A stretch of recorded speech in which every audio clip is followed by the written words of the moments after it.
మాంసాహారాన్ని సేవించటం, ప్రాణిహింస చెయ్యకూడదు. భగవద్భక్తి మార్గంలో ముందుకెళ్ళాలి, భగవంతుని తెలుసుకోవాలి అని అంటే మనం లాస్ట్ టైం దీని గురించి మాట్లాడుకున్నాం, మనం ఎక్స్ప్లెయిన్ చేసామన్నమాట క్లియర్గా ఎందుకు మనం మాంసాహారాన్ని స్వీకరించకూడదు అని. అది భౌతికంగా మనకి మంచిది కాదు, ఆరోగ్యరీత్యా మంచిది కాదు, ఎమోషనల్గా మంచిది కాదు, ఎన్వైరన్మెంటల్గా మంచిది కాదు, స్పిరిచువల్గా మనకి మంచిది కాదు అని ఈ రీజన్స్ అన్ని చెప్పాం. అయితే నిన్నటి రోజున మాకు ఆ వీడియో పంపించారనమాట. సరే ఏమున్నాయి అబ్బా కమెంట్స్లో అని చదువుతుంటే చాలా మంది అన్నారు, రోజు ఈ వీడియో చూడటం వల్ల మేము మాంసాహారం తినటం మానేసాము, మాకు క్లారిటీ వచ్చిందని చాలా కమెంట్స్ ఉన్నాయి. కొంతమంది ఏం రాశారు తెలుసా అండి, మరి ప్లాంట్స్కి, మరి ఆకుకూరలకి, తర్వాత మనం పండించే మొక్కలకు కూడా ప్రాణం ఉంది కదా అని. మీకు ఒక విషయం చెప్తాను, చాలా మంది ఈ ఆర్గ్యుమెంట్స్ చెప్తారండి, నాన్ వెజిటేరియన్ మానేసేయండి అని అంటే మరి మీరు జీవహింస చేయట్లేదా, మీరు కూడా మొక్కల్ని కట్ చేస్తున్నారు కదా అని అడుగుతారు. ఇప్పుడు దానికి 2-3 విషయాలు మీకు ప్రస్తావన చేస్తాను. ఒకటి, మీరు పాలకూరని, గోంగూరని, తోటకూరని కొయ్యడానికి వెళ్ళినప్పుడు అది గట్టిగా అరుస్తూ చంపేయకు నన్ను, ఏదో ఒక రక్తం కారటం, అది ఇలా గార్లో ఎగరటం, ఇలాంటివి చేస్తుందా అండి? లేదు. ఎప్పుడైనా మీరు ఆపిల్ పండుని కొయ్యడానికి వెళ్ళినప్పుడు ఆపిల్ పండుని ఇలా అనగానే దాంట్లో నుంచి రక్తం చెట్టులో నుంచి దారాలుగా కారుతుంటుందా అండి? అదేమైనా గట్టిగా అరుస్తుందా అని కొంతమంది అంటారు, అది అరుస్తుంది మనకి వినిపించదు. మనకి ఒకసారి అర్థం చేసుకోవాలి, ఒక ప్రాణికి ఒక వెల్ డెవలప్డ్ కాన్షియస్నెస్ ఉన్న వ్యక్తికి, లేదా ఒక పర్సనాలిటీకి, లేదా ఒక ప్రాణికి, లేదా ఒక ప్లాంట్కి ఏంటి వ్యత్యాసము అనేది మనం తెలుసుకోవాలి. దాంతోపాటు ఇంకొక విషయం చెప్తాను, మరి ప్లాంట్స్ని తినచ్చు, యానిమల్స్ని తినకూడదు అని ఏంటి ప్రమాణము అనంటే భగవంతుడు మనకి ఈ విషయాన్ని ప్రస్తావన చేశారు. స్వామి మనకి ఈ విషయాన్ని ఉపదేశం చేశారు. అయ్యా, నువ్వు కేవలం శాకాహారాన్ని మాత్రమే తినవచ్చును, సాత్విక ఆహారాన్ని మాత్రమే తినవచ్చును. ఎక్కడ చెప్పాడు భగవంతుడు? పత్రం పుష్పం ఫలం తోయం యోమే భక్తా ప్రయశ్చతి. పత్రం పుష్పం ఫలం తోయం, నువ్వు ఫలములను, తర్వాత ఆకులను, నీటిని, పాలను, వీటితో సంబంధించినవి ఏవైనా సరే తయారు చేయొచ్చు, భగవంతుడికి నివేదన చేయొచ్చు, స్వీకరించవచ్చు. కాబట్టి మన శాస్త్రములు దేన్నైతే యాక్సెప్ట్ చేశాయి, ఇప్పుడు చెప్పాయనుకోండి, సరే ఈ ప్లాంట్స్లలో కూడా ప్రాణం ఉందయ్యా, ప్లాంట్స్ కూడా తినకు అని అంటే ఏం చేస్తామండి? గాలిని పీల్చుకుంటామా? సన్లైట్ తో బతుకుతామా మనం ఏమన్నా ప్లాంట్స్ బతికినట్టుగా? ఏదో ఒకటి కావాలి కదా ఆహారం. కాబట్టి అన్నిటికంటే లీస్ట్ హింస, అహింస అంటే అన్నిటికంటే లీస్ట్ హింస ఎక్కడ ఉంటుందో అది. కాబట్టి మనకి శాస్త్రం ఆమోదన చేసింది, నువ్వు ఈ ఏవైతే హర్బివోరస్ అని అంటారు చూడండి, ఏవైతే పశుపక్షాదులు కాకుండా ఏవైతే మొక్కలు ఉంటాయో, ఏవైతే ధాన్యం ఉంటుందో, ఏదైతే ఫలములు ఉంటుందో దాన్ని స్వీకరించు అని. తర్వాత రెండో ఆర్గ్యుమెంట్ ఏం చేస్తారు తెలుసా అండి, నాన్ వెజిటేరియన్ అనగానే మనం కానీ తినకపోతే వాటి పాపులేషన్ మొత్తం పెరిగిపోయి మనల్ని చంపేస్తుంది. అయ్యా, నువ్వొక్కడు మారటం చేత ఏమీ అవ్వదు, అవును, మొత్తం మారిపోదు. ప్రపంచం ఎలా వెళ్తుందో కొంతమంది మూర్ఖులు ఉంటారు, ఎంత చెప్పినా మారని వాళ్ళు వాళ్ళ పని చేసుకొని ఇవ్వండి అంతే. భగవంతుడు బ్యాలెన్స్ ని తయారు చేశారండి, ఆ భగవంతుడు ఆ బ్యాలెన్స్ ని క్రియేట్ చేస్తారు. నువ్వు ఆ ధర్మాన్ని ఆచరించకుండా ఉండు. కాబట్టి 3 చూసాం, ఏంటి? మద్యం, పానం, శ్రియ, సూన. ఒకటి intoxication, gambling, meet eating. Last Prabhuji ఒక చిన్న డౌట్, ఇప్పుడు మాంసాహారం తినొద్దు మన శాస్త్రంలో ఎక్కడ తినమని చెప్పలేదు అని అన్నారు కదా, మరి గ్రామ దేవతలకి కోళ్ళు, మేకలు ఇలాంటివన్నీ బలిస్తుంటారు కదా, మరి అది ఎక్కడ ఉంది అసలు? మీరు అమ్మవారిని జగన్మాత అని పిలుస్తారు తెలుసా? మీరు ఎప్పుడైనా అంటారా? అమ్మ అంటారు, అంతేనా? ఒక తల్లికి, ఒక తల్లితనంలో మీరు కూడా మదర్ కదండి, మీ పిల్లలకి ఏదైనా ఒక చిన్న బాధ కలిగితే మీరు ఓర్చుకోగలుగుతారా చెప్పండి? లేదు. అస్సలంటే అసలు అలాంటి ప్రస్తావనే తేయకూడదు ప్రభుజీ అని అంటారు, అవును అంతేనా కదా? మరి జగన్మాత అని మనం అంటున్నప్పుడు ఆ జగత్తుకి తల్లి, జగత్తు మొత్తం అని అంటే ఆ పక్షి, ఆ ప్రాణి కూడా అదే జగత్తులో పుట్టిందే కదా, అంటే ఆ ప్రాణికి కూడా ఆవిడే కదా తల్లి. ఆ తల్లి ముందు మనం ఇలాంటి పనులు చేస్తే అమ్మకి నచ్చుతుందా, నచ్చదా చెప్పండి? నచ్చదు. కాబట్టి ఇవన్నీ ఎక్కడొచ్చాయి అని అంటే మధ్యలో ఎక్కడో ఒక చోట కొన్ని తప్పుడు ఆచరణలన్నీ కూడా మన లోపలికి దూసుకొచ్చేసాయి అన్నమాట. కానీ బలి అనేది ఎప్పుడు ఇవ్వకూడదు. సాత్వికమైన ఆరాధన అన్నిటికంటే శ్రేష్టమైన ఆరాధన. ఈ బలులు ఇవ్వటం వీటన్నిటిని తామసీక ఆరాధన అని అంటారు. కాబట్టి మనము ఎంతైతే మీరు బలి అంటే ఏంటో తెలుసా అండి, ఏదో ఒకటి సమర్పణ చేయటము.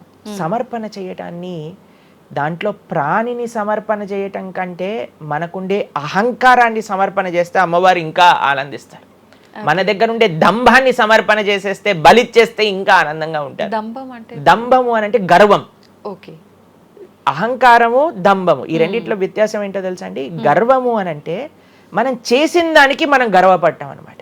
నేనే చేశాను, నా అంతటి వాడు లేడు. దంభము అంటే చెయ్యని దానికి కూడా గర్వపడడం.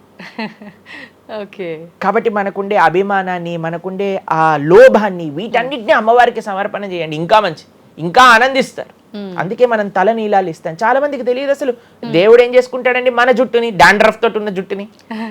దేవుడికి ఎందుకు సమర్పణ చేయాలి మనం తల నీలాలు అని అంటే, అయ్యా నేను జుట్టు ఉంటే ఎప్పుడు కూడా ఇలా ఇలా ఇలా హెయిర్ స్టైలింగ్ చేసుకుంటూ నేనేదో చాలా హ్యాండ్సమ్ మ్యాన్, చాలా హ్యాండ్సమ్ ఉమెన్ అనుకుంటూ ఉంటారు కదా అందరు కూడా. అయ్యా నా యొక్క ఆ సెల్ఫ్ కాన్షియస్నెస్ ని సమర్పణ చేస్తున్నా నీ దగ్గర. మనం గుడికి వెళ్ళి కొబ్బరికాయ కొడతాం. కొబ్బరికాయ ఎందుకు కొడతామండి? మనం కూడా అలాంటి హార్టెడ్ వ్యక్తులం అనమాట. మనకు కూడా ఆ గర్వంతో మనం కూడా అంత పైనుండే షెల్ ఉంటుంది కదా, ఎంత హార్డ్గా ఉంటుంది. కానీ ఎప్పుడైతే అది పలగొట్టేస్తామో అప్పుడు లోపల మంచి తీయటి నీరు మనకి దొరుకుతుంది. కొబ్బరి ఎంత స్వీట్గా ఉంటుంది, అది మనకు కలుగుతుంది. మన హృదయంలో ఆ సున్నితమైన భావాలు ఉన్నాయి, కానీ మనకుండే అజ్ఞానము, మనకుండే అహంకారం, మనకుండే అవిద్య దాన్ని ఆపేస్తుంది. అందుకే భగవంతుడి ముందు, స్వామి నీ ముందు నా అహంకారాన్ని సమర్పణ చేస్తున్నా అనే భావనతో మనం కొబ్బరికాయ కొట్టాలి. అంతేగాని కొబ్బరికాయ తీసుకెళ్ళి కొట్టేసి నేను ఈరోజు 108 కొబ్బరికాయలు కొట్టాను దేవుడి దగ్గర అనే అహంకారం వచ్చింది అనుకోండి, కొబ్బరికాయ కొట్టడమే వేస్ట్, ఫలితం లేదు. కాబట్టి మనందరం అర్థం చేసుకోవాలి అసలు ఏంటి భావన. బలి అని అంటే ప్రాణి బలి కాదయ్యా, నీ దగ్గర ఉండే చెడు గుణాలను బలి. కాబట్టి ఈ 3 విషయాలు అయిపోయి 4వ విషయం ఏదైతే మనం చేయకూడదో, ఇలిసిట్ సెక్స్ అని అంటారు, వ్యభిచారము అని అంటే పురుషులు స్త్రీలు, స్త్రీలు పురుషులు. నిన్నే ఒకళ్ళు చెప్తున్నారు, ఒక టీవీలో ఒక న్యూస్ వచ్చిందట, one of the most famous యాక్టరో లేదా ఇంకెవరో వాళ్ళ హస్బెండ్ని వేరే స్త్రీలతో పాటు పట్టుకున్నారు అని మాకు ఒక న్యూస్ నిన్న ఒకళ్ళు చెప్తున్నారు అనమాట. అంటే వాళ్ళు ఏం చెప్పారంటే నాకు, ప్రభుజీ సమాజంలో ఇలాంటివి ఎన్నో కేసులు వస్తున్నాయి ప్రభుజీ, ఈ మధ్యలో న్యూస్లో ఇలాంటివి అయితే తరచుగా మనం చూస్తూ ఉన్నాము. కాబట్టి ఈ సమాజం ఎటువైపు వెళ్తుందో తెలియట్లేదు ప్రభుజీ అని అంటే మేము వాళ్ళకి చెప్పాం, సమాజాన్ని ఎందుకు ఇటువైపు నడుస్తుంది అని అంటే మనం చూపించే విషయాలు అలా ఉన్నాయి, చూపించే సినిమాలు అలా ఉన్నాయి, చూపించే సీరియల్ అలా ఉన్నాయి, చూపించే ఆదర్శమైన వ్యక్తులు అలా ఉన్నారు. మనం ఎవరైతే హీరోలు అనుకుంటున్నామో వాళ్ళు ప్రొద్దున లేస్తే విడాకులు తీసుకొని ఇంకొకరిని పెళ్లి చేసుకొని, విడాకులు తీసుకొని ఇంకొకరిని పెళ్లి చేసుకొని, ఇలాంటివి చూస్తుంటే మనం కూడా అది నార్మలైజ్ అయిపోయింది మన భారతీయ సంస్కృతిలో. కానీ ఎక్కడైతే ధర్మం ఉంటుందో, రాముడు ఆదర్శంగా ఉన్న వ్యక్తి ఎప్పుడు అలాంటి తప్పు చేయలేదండి. ఎందుకంటే రాముడు ఏకపత్ని వ్రతుడు. ఎంత కమిట్మెంట్ ఉండాలి భార్య పట్ల, భర్తకు కూడా అలానే అండి. ఇప్పుడు ఒకళ్ళు తప్పు అంటే, ఇప్పుడు చాలా మంది అనుకుంటారు ఇది ఎత్తి పురుషులకే వర్తించింది అని. పురుషులకు ఎంతైతే వర్తిస్తుందో అంతే స్త్రీలకు కూడా వర్తిస్తుంది, స్త్రీలకు ఎంతైతే వర్తిస్తుందో అంతే పురుషులకు కూడా వర్తిస్తుంది. కాబట్టి ఈ 4 చాలా జాగ్రత్తగా ఉండాలి. పరస్త్రీ సంఘము, పరపురుష సంఘం, వీటి నుంచి చాలా జాగ్రత్తగా ఉండాలి. ఈ 4 కానీ మనం ఆచరించగలిగితే మన జీవితంలో, చెయ్యకూడనివి 4, చెయ్యాల్సినవి 4. ఇప్పుడు మనం చెయ్యకూడనివి 4 గురించి విన్నాం కదా, చెయ్యాల్సిన 4 ఏంటో ఒక నిమిషంలో చెప్పేస్తా. మంచి భక్తుల యొక్క సాంగత్యం, మంచి పుస్తకాలు చదవటం, భగవన్నామాన్ని జపం చేయటం, మంచి ఆహారాన్ని స్వీకరించటం. ఈ 4 చేస్తే మనం డైరెక్ట్గా భగవంతుడి యొక్క శ్రీచరణాల దగ్గర ఉంటాం అనమాట. ఓకే. ఇవన్నీ జరగాలి అని అంటే మనం ఆధ్యాత్మికం వైపు మన మనసును మళ్ళించాలి. మనకి ఆధ్యాత్మికము అవసరము అని మనం తెలుసుకోవాలి. ఎప్పుడైతే తెలుసుకుంటామో మనం సమయాన్ని ఇవ్వగలుగుతాం. ఓకే ప్రభుజీ, జపం అని అంటుంటారు, నిజంగా జపం అంటే ఏంటి ప్రభుజీ? ఏ విధంగా జపం చేయాల్సి ఉంటుంది? జపము మనకి కలియుగంలో తరించడానికి మార్గం. కృతేయ ధ్యాయతో విష్ణుం త్రేతాయాం యజతోమకై ద్వాపరే పరిచర్యాయాం కలో తత్ హరికీర్తనం అని చెప్పారు. భగవంతుడి యొక్క నామ జపం అత్యంత శ్రేష్టమైనది. కృష్ణుడు భగవద్గీతలో ఏం చెప్తారో తెలుసా అండి, అన్నిటికంటే గొప్ప యజ్ఞం, యజ్ఞములలో నేను ఒక యజ్ఞాన్ని అని చెప్తారు. ఏ యజ్ఞం తెలుసా? యజ్ఞానాం జప యజ్ఞోస్మి అని భగవంతుడు చెప్తారు. అన్నిటికంటే గొప్ప యజ్ఞం జపం చేయడం అనమాట. ప్రతిరోజు జపం చేయాలి. మనందరం మేము ప్రతిరోజు 2 గంటల పాటు జపం చేస్తాం ప్రొద్దున పూట. ఏంటి జపం చేయాలి? భగవన్నామాన్ని జపం చేయాలి. భగవన్నామము అత్యంత సులభంగా మనల్ని భగవంతుడి యొక్క కృపని తెచ్చిపెడుతుంది, భగవంతుడి యొక్క రియలైజేషన్ మనకిస్తుంది అనమాట. అందుకే హరిర్నామ హరిర్నామ హరిర్నామేవ కేవలం కలోర్నాస్తేవ నాస్తేవ నాస్తేవ గతిరన్యద అని చెప్పారు. అన్నిటికంటే శ్రేష్టమైనది ఎటువంటి రూల్స్ అండ్ రెగ్యులేషన్స్. ఇప్పుడు కొంతమంది అనుకుంటారు జపం అంటే చాలా రూల్స్ ఉండాలి, అది చేయాలి ఇది చేయాలి అని. ఏం లేదు, చక్కగా శుచిగా ఉండండి, శుభ్రంగా ఉండండి, భగవంతుడి ముందు దీపం పెట్టండి, కూర్చోండి, ఒక జపమాల పట్టుకోండి, హరే కృష్ణ కృష్ణ కృష్ణ హరే హరే, హరే రామ రామ రామ హరే హరే. సింపుల్ మంత్రం, ఎవరైనా చేయొచ్చు, ఎటువంటి కాంప్లికేషన్స్ లేదు. ఏ స్థితిలో ఏ అవస్థలో ఉన్న వాళ్ళైనా సరే చక్కగా జపం చేయొచ్చు. ఎటువంటి నియమాలు లేదు. ఎప్పుడైనా సరే చక్కగా భగవన్ నామానికి నియమం లేదు, మంత్రాలకి నియమాలు ఉన్నాయి, కానీ ఇది భగవన్ నామం. ఇటువంటి నామాన్ని కానీ మనం హరినామం అని అంటారు దీన్ని. ఈ హరినామాన్ని కానీ చక్కగా జపం చేయగలిగితే మనకి బ్రహ్మాండమైన ఫలితాలు, ఆ భగవంతుడి యొక్క కృప మనం ఎక్స్పీరియన్స్ చేయగలుగుతాం మన జీవితంలో. ఇప్పుడు మీరు చూడండి, నోట్లు ఎప్పుడైనా మనం లెక్క పెట్టామనుకోండి, ఎలా లెక్క పెడతారు తెలుసా? ఇలా ఇలా 1 2 3 4 5 6 7 8 9 10 అని లెక్క పెడతారు, అంతేనా? ఏదైతే నోట్లు లెక్క పెట్టేటప్పుడు ఎప్పుడు మనం బయటికి లెక్క పెడతాం, ఎందుకంటే ఇది ఎప్పుడు బయటికి వెళ్ళేదే. కానీ జపం చేసినప్పుడు ఎలా లెక్క పెడతారో తెలుసా అండి? మీరు జపం చేస్తుంటే హరే కృష్ణ కృష్ణ కృష్ణ హరే హరే, హరే రామ రామ రామ హరే హరే అని లోపలికి అంటాం మాలని. నోటిని బయటికి అంటాం, జపాన్ని లోపలికి అంటాం లెక్క పెట్టేటప్పుడు. ఎందుకంటే ఇది ఎప్పుడు మనతో పాటు వచ్చేది ధనం, ఇది వెళ్ళిపోయే ధనం. కాబట్టి శాశ్వతంగా మన లోపలతో వచ్చే ధనం, జన్మాంతరాలకు కూడా మనల్ని ఉద్ధరింపజేసే ధనం ఏదన్నా ఉంటే అది భగవన్నామ జపం. నిజంగా ఎంత మంచి మాట ప్రభుజీ. అసలు ఈ లాజిక్ అర్థమే కాలేదు ఎప్పుడు మాకు. మీరు చెప్పేదాకా ఇంత లాజిక్ ఉంది అని అనిపించలే. చాలా మంచిగా చెప్పాం. ప్రతి ఒక్కళ్ళు చిన్న పిల్లల నుంచి, మా దాంట్లో మా గ్రూప్ లో మీరు చూస్తే చిన్న పిల్లల నుంచి వృద్ధుల వరకు అందరు జపం చేస్తారు. అంతెందుకండి, మీరు చూస్తారు హరే కృష్ణ భక్తులు దేశ విదేశాల నుంచి ఉన్న వాళ్ళందరూ జపమాల పట్టుకొని జపం చేసే వాళ్ళని మనం చూడట్లేదు. కాబట్టి మనకి ఎందుకు జపం రాదు? టైం వస్తుంది, టైం ఉంది. ఎక్కడెక్కడ టైం వేస్ట్ చేస్తున్నామో తెలుసుకుంటే ఎక్కడ దాన్ని యూటిలైజ్ చేయాలో తెలుస్తుంది. సమయంతో పని ఉందా ప్రభుజీ? ఏ సమయంలో అయినా ఏ సమయంలో అయినా చేసుకోవచ్చు, కానీ ప్రొద్దున పూట చేస్తే అత్యంత శ్రేష్టమైన. ప్రొద్దున పూట మనం త్వరగా లేసి, త్వరగా స్నానం చేసి, త్వరగా జపం చేసుకోగలిగితే ఆ రోజంతా బ్రహ్మాండంగా ఉంటుంది. ధ్యానం కూడా చేస్తుంటారు చాలా మంది. జపానికి ధ్యానానికి వ్యత్యాసం ఏంటి? మనము భగవన్నామ మంత్రాన్ని, నామాన్ని జపం చేస్తూ భగవంతుడి గురించి ధ్యానం చేయాలి. ఇప్పుడు జస్ట్ ధ్యానం, చాలా మంది మాకు కంప్లైంట్ చేస్తుంది, ఇప్పుడు ధ్యానం చేస్తే మనసు నిలకడగా ఉండట్లేదు, మనసు ఎక్కడికి వెళ్ళిపోతుంది, అక్కర్లేని ఆలోచనలు వస్తున్నాయి. ఇప్పుడు చూడండి, పిల్లవాడు అటు ఇటు ఇటు అటు కదులుతున్నాడు అనుకోండి, ఇంట్లో ఏయ్ అనగానే అయిపోతారు. అలా మన మనసు కూడా అటు ఇటు ఇటు అటు కదులుతూ ఉంటుంది. కానీ ఎప్పుడైతే మనం మంత్రంతో ధ్యానం చేస్తామో అప్పుడు మనసు ఇలా వెళ్ళిపోయింది అనుకోండి పక్కకి, హరే కృష్ణ అనగానే ఆ మనసు వచ్చేస్తుంది, వామ్మో వీడు కాన్షియస్గా ఉండండి నేను అటు ఇటు వెళ్తుంటే. కాబట్టి మనసు కూడా మనం ఆ నామం పట్ల మనం ధ్యానం చేయొచ్చు. ఎప్పుడైతే మనం నామాన్ని మంచిగా జపం చేస్తామో ఆ నామంలోంచే భగవంతుడి యొక్క రూపం, గుణం, లీల అవన్నీ కూడా ప్రకాశితం అవుతాయి. కానీ ఫస్ట్ మనం ధ్యానం నామం పైన పెట్టాలి. మన ఉచ్చారణ కరెక్ట్గా ఉందా, మనం చక్కగా ఆ నామాన్ని వింటున్నామా, దీనిపైన ధ్యాస ఉండాలన్నమాట. నిజంగా చాలా మంది ధ్యానం చేసేటప్పుడు ఆ ఏకాగ్రత అనేది రావట్లేదు, ఎన్నిసార్లు ప్రయత్నించినా అంటుంటారు కదా ప్రభుజీ. ఏం చేయాలంటారు ఆ ఏకాగ్రత రావాలంటే? ప్రాక్టీస్ చేయాలి. అభ్యాసేనతు కౌంతేయ, అభ్యాసం చేయాలి. ఇదేదో చాలా మంది ఏం చేస్తారు తెలుసా అండి, ప్రభుజీ నేను 3 రోజుల నుంచి జపం చేస్తున్నా కానీ నాకు ఆ రుచి కలగట్లేదు. అయ్యా 300 కోట్ల జన్మలు తీసుకున్నాం మనము, ఆ జన్మాంతరాల్లో ఉండే వాసనలు ఉన్నాయి కదా, కొద్దిగైనా మనం సమయం ఇవ్వాలి భగవంతుడి యొక్క నామం. ఇప్పుడు మురికి పట్టిన ఒక క్లాత్ ఉందనుకోండి, ఇంకులో ముంచేసిన క్లాత్ ఉందనుకోండి, దాన్ని ఇచ్చాను అనుకోండి, ఇప్పుడు ఒక్క ఉతుకుల్లో పోతుందా ఇంకంతా?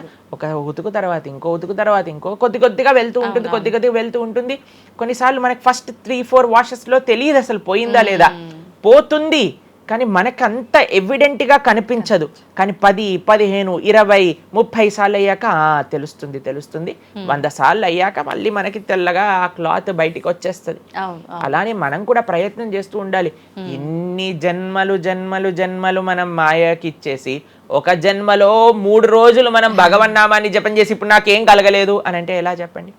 ఆ నిష్ఠ, సిన్సియారిటీ ఇవ్వాలి టైం మనకి. ఎలాగైతే మీరు టైం దీనికి ఇచ్చారో అలానే టైం భగవంతుడు కూడా ఇవ్వాలి. తప్పకుండా ఆ ప్రాసెస్లో తప్పులేదు. మన సిన్సియారిటీ ఎంత సిన్సియర్గా మనం చేస్తే అంత తొందరగా మనకు కృప అనేది లభిస్తుంది.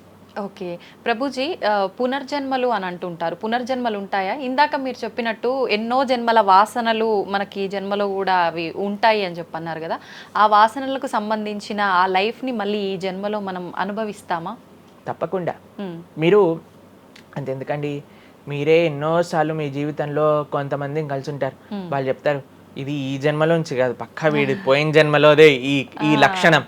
ఎందుకంటే చాలా మంది అంటారు మా ఇంట్లో ఎవరండి ఇలా ఉండరండి, కానీ వీడికొక్కటే ఈ గుణం వచ్చింది అని అంటూ ఉంటారు. మనం చాలాసార్లు చూస్తాం చిన్న పిల్లలకి వాళ్ళకి మనకు నేర్పించకుండానే ఒక టాలెంట్ వచ్చేస్తుంది. వాళ్ళు ఆ విధంగా నేను మొన్న బృందావనం వెళ్ళినప్పుడు మేము చూసాం, అక్కడ చిన్న పిల్లవాడండి, నాకు తెలిసి 3-4 సంవత్సరాలు ఉంటాయి, 250 కంటే ఎక్కువ ట్యూన్లలో హరే కృష్ణ మంత్రాన్ని పాడుతున్నాడు ఆయన. వాళ్ళ పేరెంట్స్ని అడిగాం, అయ్యా ఎలా నచ్చింది? ప్రభుజీ మేమేం తెలియదు ప్రభుజీ, చిన్నప్పటి నుంచి హార్మోనియం దగ్గరికి వెళ్ళి టిక్ టిక్ టిక్ టిక్ అనేవాడు, వాడే పాడుతున్నాడు, వాడికి మొత్తం హార్మోనియం ఎవ్వరు నేర్పించలేదు, వాడే పాడుతున్నాడు అని. అలా ఎన్నో. మీరు డాక్టర్ ఐన్ స్టీవెన్సన్, మీరందరూ ఇంటర్నెట్ ఉంది కదా, మీ అందరికి ఫోన్లు ఉన్నాయి కదా, డాక్టర్ ఐన్ స్టీవెన్సన్ అని నొక్కండి. 2500 కంటే ఎక్కువ కేసుల పైన ఆయన రీసెర్చ్ చేశారు. రీఇన్కార్నేషన్, పునర్జన్మ కలిగిన కేసెస్లో అనమాట. కాబట్టి మీరు జస్ట్ రీఇన్కార్నేషన్ కేసెస్ అని మీరు యూట్యూబ్లో టైప్ చేస్తే ఎన్నో వస్తాయి మీకు.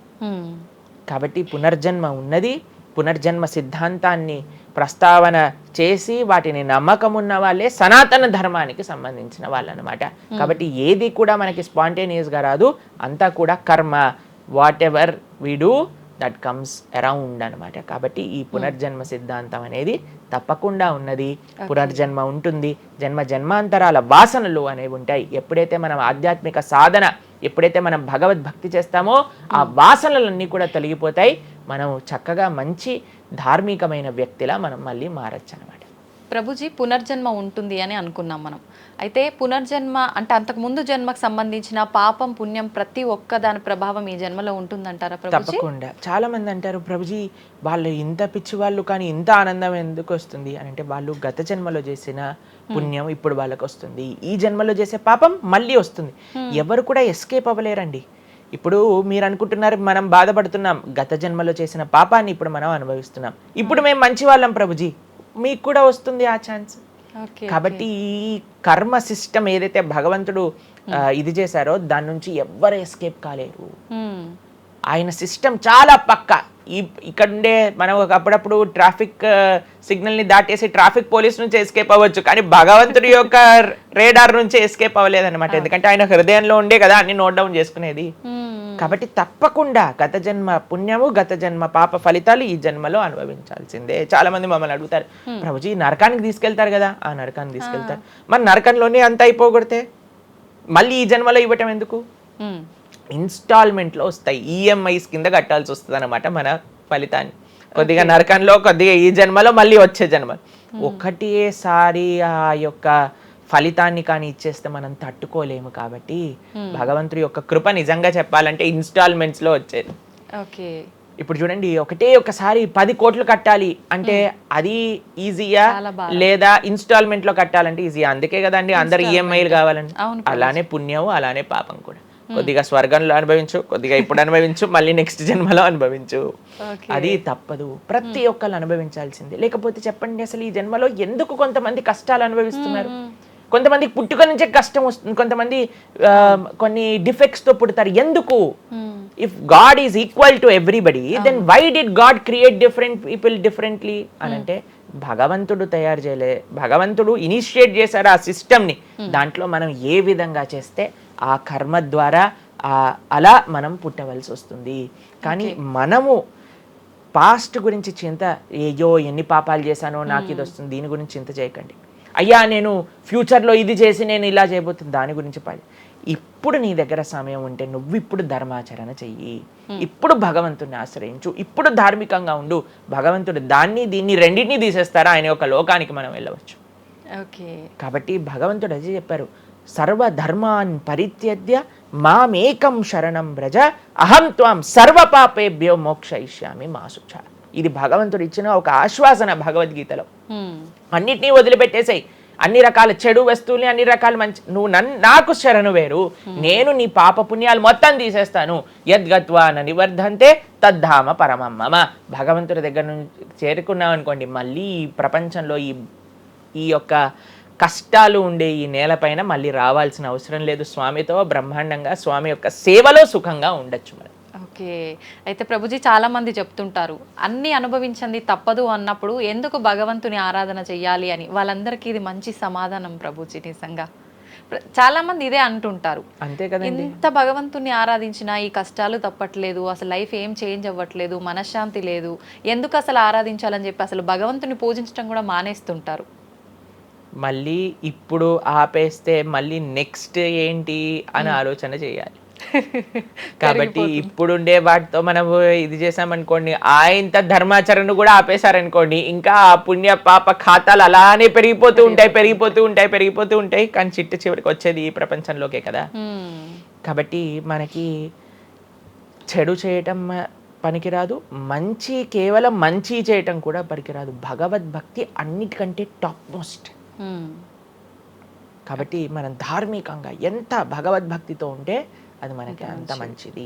ఓకే ప్రభుజీ, కర్మ సిద్ధాంతం అన్నారు కదా, అసలు కర్మ సిద్ధాంతం అంటే ఏంటి ప్రభుజీ, ఏం చెప్తోంది అసలు? మనం చెయ్యంది మనకి రాదు, మనం చేసింది తప్పకుండా మనకు వస్తుంది. ఇదే కర్మ సిద్ధాంతం. Every action has equal and opposite reaction. Okay okay, ఇలా అయితే ఈ లా ఉందో అదే కర్మ సిద్ధాంతం. అంటే నువ్వు చేసింది ఏదైనా సరే ఆ యొక్క ఫలితం నుంచి తప్పించుకోలేవు.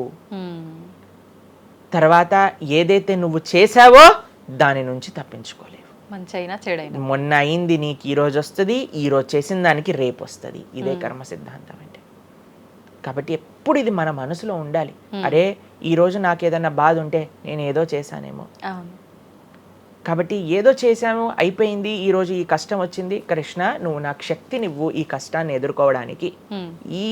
ఇప్పటి నుంచి నేను ఇలానే మంచిగా ఉంటాను, ఎప్పుడూ అధర్మం వైపు వెళ్లకుండా ఉంటాను, స్వామి నువ్వే రక్ష అని ఆ ధర్మ చింతన ముందుకు తీసుకెళ్ళటం. ఇప్పుడు కానీ మనం ఆ ధర్మ సంకల్పం చేసుకుంటండి, రేపటి రోజున మరి చాలా మంది అంటే రేపు ఎవరు చూసారో లేదో, అయ్యా రేపు ఎవరు చూసారో లేదో అని కానీ మీ పిల్లవాడు చెప్పి నేను ఇప్పుడు కష్టపడను, రేపు నాకు ర్యాంక్ వచ్చాక నాకు ప్లేస్మెంట్ వస్తుందో లేదో నాకేం గ్యారంటీ ఉంది కాబట్టి నేను చదవను అన్నాడు అనుకోండి, ఏం చెప్తారు మీరు?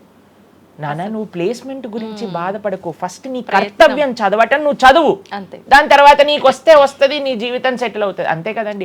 మనం కూడా లేదు రేపు ప్రొద్దున ఎవరు చూసారు స్వర్గాన్ని నరకాన్ని కాబట్టి నేను ఇప్పుడు ధర్మాచరణ చెయ్యను అని అంటే మీ పిల్లవాళ్ళు కూడా ఎక్కడైతే చదవను అని అంటారో అలానే మనం కూడా తయారవుతాం. చాలా మంది అండి పెద్దవాళ్ళు పిల్లలకి మాత్రం మంచి నీతులు చెప్తారు, కానీ వాళ్ళ దగ్గరకు వచ్చేసరికి వాళ్ళు ఆచరించడానికి రెడీగా ఉండరు అనమాట. కాబట్టి మీరు ఒక్క విషయాన్ని ఆలోచించండి, మీరు ఏం చెప్తున్నారో అది మీరు ఫాలో అవుతున్నారా? పెద్దలు ఫాలో అవుతేనే అది పిల్లలు ఆచరిస్తారు, లేకపోతే ఆచరించరు. పిల్లలకి స్కూల్ ఎలానో మనకి భగవంతుడి యొక్క సృష్టి చేసిన ఈ ధర్మం అలాంటిది. కాబట్టి ఈ రెండిట్లో మనం చాలా జాగ్రత్తగా ఉండాలి. ప్రభుజీ చాలా మంది ఏ పని చేయాలన్నా కూడా ముందు వెనుక ఆలోచించి ప్రతిదీ జ్యోతిష్యాన్ని పట్టి దాని ప్రకారంగానే పనులు చేస్తూ ఉంటారు. నిజంగా జ్యోతిష్యాన్ని నమ్మొచ్చు అంటారా? జ్యోతిష్యం 100% కరెక్టే, కానీ జ్యోతిష్యాన్ని నువ్వెంత సీరియస్గా తీసుకోవాలి అది ఆలోచించాల్సిన విషయం. జ్యోతిష్య శాస్త్రం అది, శాస్త్రం ఎప్పుడూ కూడా కరెక్టే, కానీ మనకి ఎంత అవసరం అది. ప్రతిరోజు ప్రొద్దున లేవంగానే రాశి ఫలాలు ఏమైపోయాయి అని కొంతమంది చదువుతూ ఉంటారు. ప్రతి చిన్న విషయానికి ఈ రోజు ఏమైంది, ఈ రోజు ఎలా ఉంది, ఆ రోజు ఎలా ఉంది, సండే పేపర్లో వచ్చింది ఇంకా ఈ వారం ఎలా ఉండబోతుంది, ఇవన్నీ నీకు అవసరం లేదయ్యా. నువ్వు ధర్మాచరణ చెయ్యి, భగవంతుడి పట్ల నమ్మకం పెట్టుకో, ఆయన చూసుకుంటాడు. భక్తులు ఎవరు కూడా అలాంటి విషయాలని సీరియస్గా తీసుకోరండి. ఎందుకంటే బృందావనంలో ఒక భక్తులు ఉన్నారనమాట, ఆయన అంటారు మొత్తం అన్ని గ్రహాలు నీకు అనుకూలంగా ఉండి నువ్వు కృష్ణ భక్తుడివి కానీ అవ్వకపోతే అన్ని గ్రహాలు అనుకూలంగా ఉండి నీకేం లాభం. తర్వాత అంటాడు అన్ని గ్రహాలు ప్రతికూలంగా ఉండి కానీ నువ్వు కృష్ణ భక్తుడు అయితే ఏవి నిన్ను ఏం చేయలేవు. ఎందుకంటే భగవంతుడు అలాంటి రక్షణ ఇస్తాడనమాట మనకి. భగవంతుడి దగ్గర ఆ శక్తి ఉన్నది. కాబట్టి మనము దేన్ని ఎంత సీరియస్గా తీసుకోవాలి? మనకి కావాల్సినది ఆధ్యాత్మికత, భక్తి.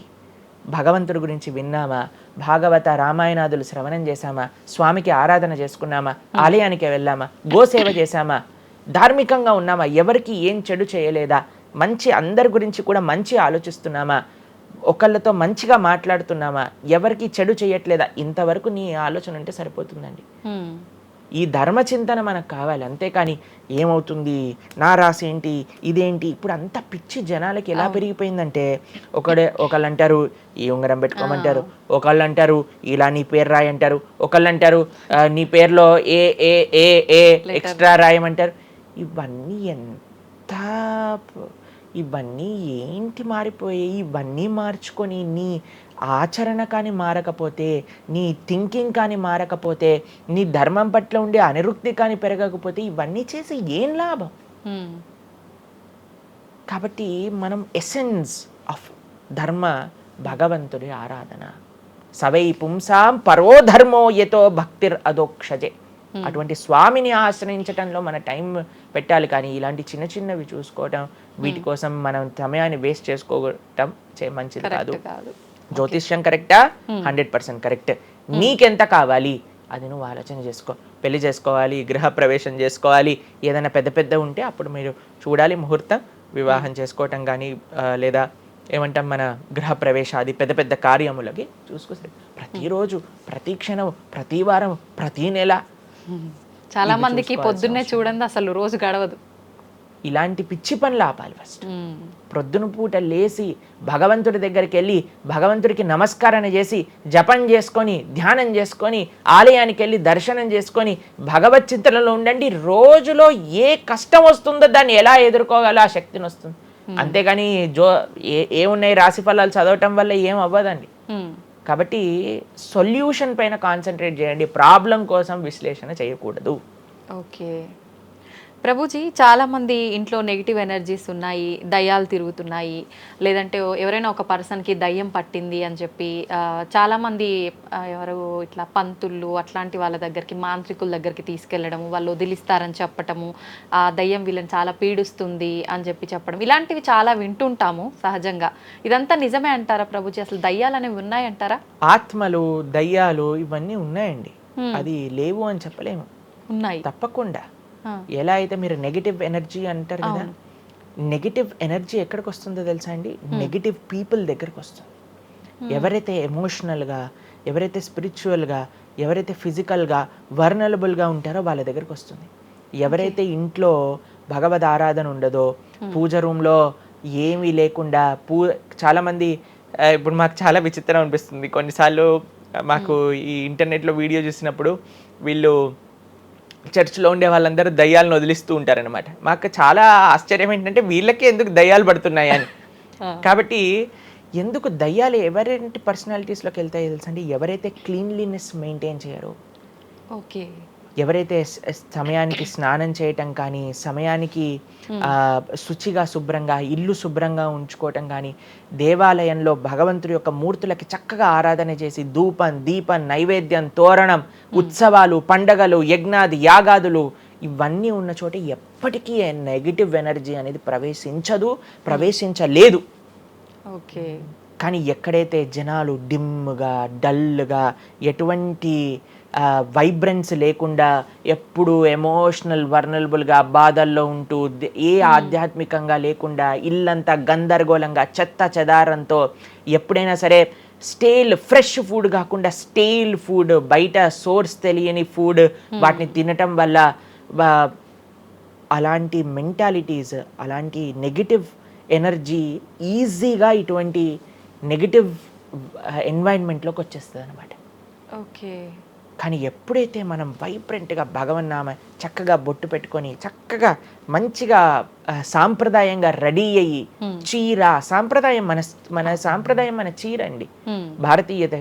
మగవాళ్ళు అయితే ధోతి కుర్తా, ఇంతకుముందు ఉండేది శిఖ, ఎంత చక్కగా బొట్టు పెట్టుకొని చక్కగా అలంకరణ చేసుకొని ఇంట్లోకి వెళ్ళంగానే అసలు ఆ ధూపం యొక్క సువాసన వచ్చి చక్కగా పసుపచ్చతో మన గడప నుంచి స్టార్ట్ చేస్తే పైన తోరణం కింద ముగ్గులు, అసలు ఒక సనాతన సాంప్రదాయం. ఒక హిందువు యొక్క ఇంటికి వెళ్తే ఏ దయ్యం అలాంటి ఇంట్లోకి వెళ్ళగలుగుతుంది చెప్పండి?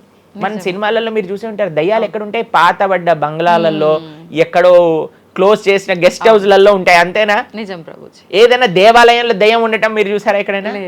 ఎందుకు ఉండదు? ఎందుకంటే అక్కడ భగవద్ ఆరాధన జరుగుతుంది కాబట్టి. ఏ ఇంట్లో అయితే నిరంతర భగవద్ ఆరాధన ఉంటుందో, ఏ ఇల్లు అయితే వైబ్రెన్స్ గా ఇంటి బయట ముగ్గు నుంచి ప్రారంభమై ఇంటి లోపల దేవాలయంలో దీపము నిరంతరము కూడా ఉంటుందో, భగవద్ ఆరాధన జరుగుతుందో, భగవన్నామ జపం జరుగుతుందో, శాస్త్రాన్ని పారాయణ చేస్తున్న విష్ణు సహస్రనామం, హరే కృష్ణ మహామంత్ర కీర్తన, యజ్ఞము, యాగము, ఉత్సవాలు చేస్తూ అటువంటి ఇంట్లో అటువంటి వ్యక్తులకి ఎప్పుడూ రాలేదండి. ఎవరైతే తన నుదిటిన తిలకాన్ని అలంకరణ చేసుకొని చక్కగా సాంప్రదాయంగా ఉంటారో, శుచి శుభ్రత పాటిస్తారో, చక్కగా ఆలయానికి వెళ్ళి గోసేవ, చెప్పండి అలాంటి వాళ్ళకి ఎప్పుడైనా ఇలాంటి నెగిటివ్ ఎనర్జీ అటాక్ అవుతుందా అంటే అస్సలు కాదు. ఎవరైతే గ్లూమీగా డిప్రెస్డ్గా ఏం లేకుండా ఏ వస్త్రాలు పడితే ఆ వస్త్రాలు వేసుకోవటం, దేవుడు కొంతమంది ఆలయంలోకి వెళ్ళామనుకోండి, ఇంట్లో పూజ రూమ్లోకి వెళ్ళామనుకోండి, పండగ నుంచి పండగ మాత్రమే దీపం పెడతారు, లేదా అస్సలు ఆ పూలు అలానే ఉంటాయి 15-20 రోజుల వరకు. అవును ప్రభు. అలాంటి ఇంట్లలో నెగిటివ్ ఎనర్జీ రాకపోతే ఇంకేమొస్తుంది చెప్పండి? కాబట్టి నెగిటివ్ ఎనర్జీ ఉందా? ఈ దయ్యాలు ఆత్మలు ఉన్నాయా? ఉన్నాయి. ఎవరి దగ్గరికి వెళ్తాయి? అటువంటి మెంటాలిటీ ఉన్న వాళ్ళ దగ్గరికి మాత్రమే వెళ్తాయి. ఓకే. మనం కానీ ఎప్పుడైతే మనకి రక్షణ, అందుకే మనం తులసి మాల వేసుకుంటాం. తులసి మాల ఇప్పుడు చూడండి, మేము నరసింహ కవచాన్ని ధరించామన్నమాట. ఇవన్నీ నరసింహ ఆరాధన, నరసింహ కవచాన్ని ఎప్పుడైతే మనం చేస్తామో, ఎప్పుడైతే మనం భగవన్నామ స్మరణ చేస్తామో, తులసి మాల ధరించాలి. తులసి మాల చాలా మంది ఇప్పుడు ధరిస్తున్నారు కానీ నియమాలను పాటించట్లేదు. ఏంటి నియమాలు? తులసి మాల వేయాలి అని అంటే మనము భగవత్ ప్రసాదాన్ని మాత్రమే నైవేదన చేసి తీసుకోవాలి, మాంసాహారాన్ని తినకూడదు, ఎల్లిపాయలు ముట్టుకోకూడదు. ఇవన్నీ కూడా నెగిటివ్ థింగ్స్ అన్నమాట, తామసిక రాజసికమైన విషయాలు. కాబట్టి ఇవి చక్కగా ఇవన్నీ మానేసామనుకోండి. తులసిమాల ధరించడం అంటే ఏంటి అంటే చూపిస్తున్నాం అనమాట, మా దగ్గర ఎటువంటి తామసిక రాజసిక ప్రవృత్తులు లేవు, మేము సిద్ధ సాత్విక ప్రవృత్తిలో ఉన్నాం. దయ్యం అక్కడ నుంచి వచ్చింది కూడా యూటర్న్ తీసుకొని వెళ్ళిపోతుంది అన్నమాట ఇవి చూడంగానే. కాబట్టి అది చాలా ముఖ్యం. ఎప్పుడైతే మన ఆచరణ బాగుంటుందో, ఎప్పుడైతే మనం ధార్మికంగా ఉంటామో, ఎప్పుడైతే భగవద్భక్తులు అయి ఉంటామో, ఏ నెగిటివ్ ఎనర్జీ మనల్ని ఏం చేయలేదు. ఓకే, మొత్తానికి ఉన్నాయి దయ్యాలు, ఉన్నాయి, జాగ్రత్త. మనం మంచిగా భక్తి పరంగా ఉండండి, ధార్మికంగా ఉండండి, చక్కగా ధర్మాచరణ చేయండి, మీకేం భయం లేదు. కానీ ఎక్కడైతే ఇవన్నీ జరగవో అక్కడ ఉంటాయి. అందుకే ఆధ్యాత్మిక మార్గంలో నడవాలి అందరం కూడా. కృతజ్ఞతలు ప్రభుజీ, నిజంగా చాలా మంచి మంచి విషయాలు తెలుసుకుంటున్నాం మీ ద్వారా. ఇంకా ఇంకా తెలుసుకోవాలని కోరుకుంటున్నాం. ధన్యవాదాలు ప్రభుజీ. హరే కృష్ణ. హరే కృష్ణ.